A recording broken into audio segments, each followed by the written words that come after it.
देखिए, तपोवन के संदर्भ में मेरा मत, शिंदे जी का मत, अजित पवार जी का मत और सरकार का भी मत यही है कि झाड़ों को काटना ठीक नहीं है। कम से कम झाड़ उसमें से कटने चाहिए।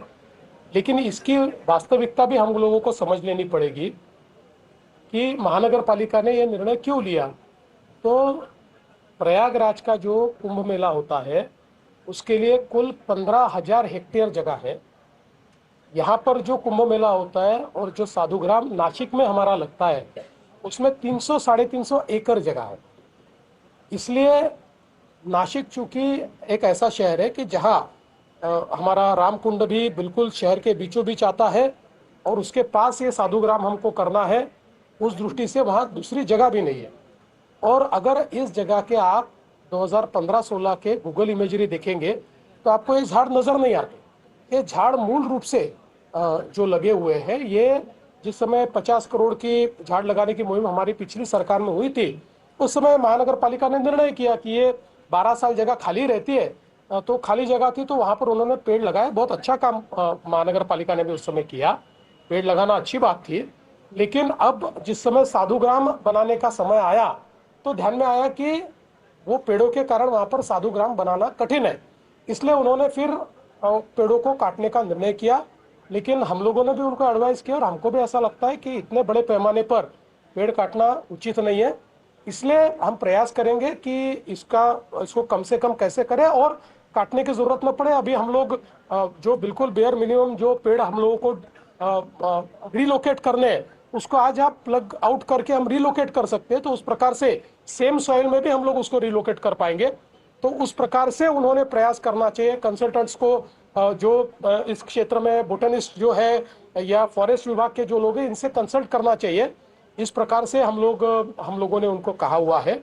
मेरा इतना ही कहना है कि इस पर जो राजनीति हो रही है वो राजनीति बहुत गलत है, क्योंकि कुंभ मेला एक हमारी बहुत ही प्राचीन ऐसी सनातन परंपरा है। और कुंभ मेला ये एक प्रकार से हमारा जो एक पर्यावरण के साथ, निसर्ग के साथ हमारा एक जो रिश्ता है, इस रिश्ते को व्याख्यात करने वाला है। इसलिए कोई नहीं चाहेगा कि में हम पर्यावरण का ह्रास करें। उल्टा इस कुंभ मेले के निमित्त से हम लोगों ने क्लीन गोदावरी कार्यक्रम हाथ में लिया है और गोदावरी को पूरा साफ हम लोग कर रहे हैं, प्लांटेशन बड़े पैमाने पर कर रहे हैं।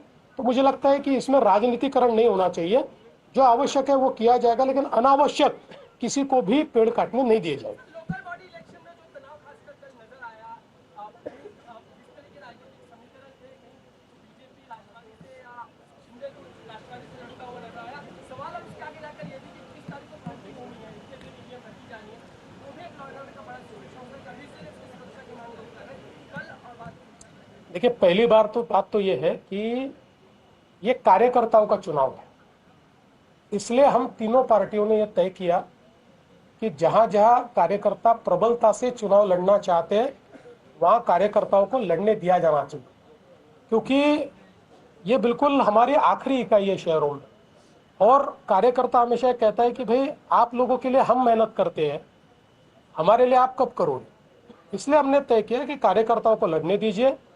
हम तीनों नेता अपने कार्यकर्ताओं के लिए प्रचार में भी गए। मैं मुख्यमंत्री हूं लेकिन मैं 10,000 वोट वाले शहर में भी गया, क्योंकि वहां कार्यकर्ता लड़ रहा था और इस माध्यम से लोगों तक हमारी बात पहुंचती है। इसलिए हमने इस चुनाव को ठीक ढंग से निभाया। और मुझे ऐसा लगता है कि इक्का दुक्का जगह पर तनाव हुआ, मैं नहीं कहता, लेकिन वो छोड़कर ओवरऑल कहीं पर भी तनाव नहीं दिखा। ये पीसफुली हुआ, क्योंकि हमने अपने अपने केडर्स को कहा था कि भाई कहीं पर अगर हम एक दूसरे के सामने लड़ रहे हैं तब भी हम एक दूसरे के शत्रु नहीं, हम एक दूसरे के दोस्त हैं। हम लोग साथ में सरकार चलाते हैं, इसलिए इसको अलग ढंग से न लिया जाए। तो मुझे लगता है कि इस मामले में कोई किसी के मन में शंका नहीं है। और मैं आज भी कहता हूं कि आप देखिएगा, हम तीनों पार्टियां मिलाकर 75% जो नगर पालिकाएं हैं उस पर हमारा कब्जा होगा, या हम लोग उसको जीतेंगे तीनों पार्टियां मिलाकर। और अब ये तो ठीक है कि 21 तारीख का मतदान, अब उसके ऊपर तो मैंने उसके ऊपर मेरा भाष्य किया है कि बहुत ही गलत निर्णय है। लेकिन अब चूंकि न्यायालय का निर्णय और इलेक्शन कमीशन का जो निर्णय होता है, दोनों को स्वायत्तता है, तो उस पर हम ज्यादा क्रिटिसाइज नहीं कर सकते। लेकिन मुझे पूछेंगे तो मुझे चुनाव डेफर करने का भी और जो काउंटिंग है उसको डिफर करने का है, दोनों निर्णय मुझे ठीक नहीं लगे हैं, तो उस पर मेरा रिजर्वेशन है ही।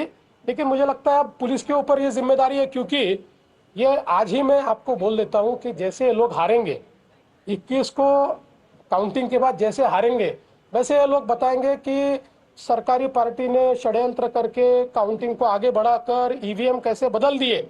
ये रिथोरिक आने वाला है, ये एक प्रकार से उनका डायलॉग तय है।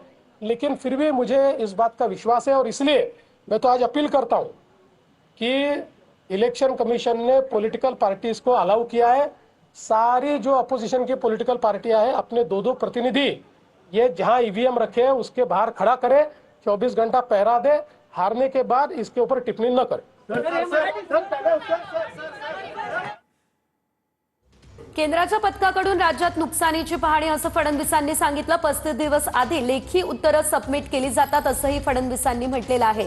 सरकारकडून केंद्राला प्रस्ताव पाठवण्यात आला। तिन्ही पक्ष 75% स्थानिक स्वराज्य संस्थेत सत्तेत असतील असंही फडणवीसांनी सांगितलेलं आहे। पराभव झाल्यानंतर विरोधक षड्यंत्र असल्याचं म्हणतील असंही फडणवीस म्हणाले आहेत। आम्ही एकमेकांचे मित्रच आहोत, शत्रू नाही असंही फडणवीस बोलले। काही ठिकाणी तणाव निर्माण झाला असंही फडणवीसांनी सांगितलेलं आहे। शिवाय तपोवनाच्या मुद्द्यावरती वृक्षतोड योग्य नाही अशीच सरकारची भूमिका असल्याचं फडणवीसांनी म्हटलं। काही लोक राजकीय कारणानं पर्यावरणवादी झाल्यात असंही मुख्यमंत्री फडणवीस म्हणाले। वृक्षतोड व्हावी असं आमचं कुणाचंच मत नसल्याचं फडणवीसांनी म्हटलं। जास्तीत जास्त झाडं कशी वाचवता येतील या संदर्भात विचार करू, वृक्षतोड योग्य नाही असं देवेंद्र फडणवीस यांनी म्हटलं। 35 दिवस आधी लेखी उत्तरं सबमिट केली जातात। सरकारकडून केंद्राला प्रस्ताव पाठवलाय असंही फडणवीसांनी सांगितलं।